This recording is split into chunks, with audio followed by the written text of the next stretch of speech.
అందుకే నాకు దర్శనం లేకుండా గుడికి తల కొట్టిపోతే కూడా చదువుతాను. గుడికి రాని తిరిగి తలకాయ కొట్టిపోతే కూడా నేనేనమ్మా పైకమ్మా అంత నీదనే అని కొద్దిగా చేస్తా.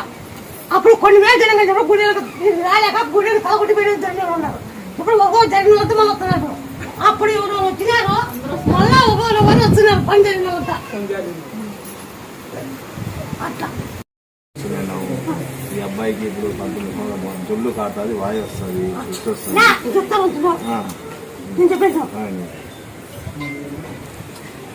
బంకపండాకు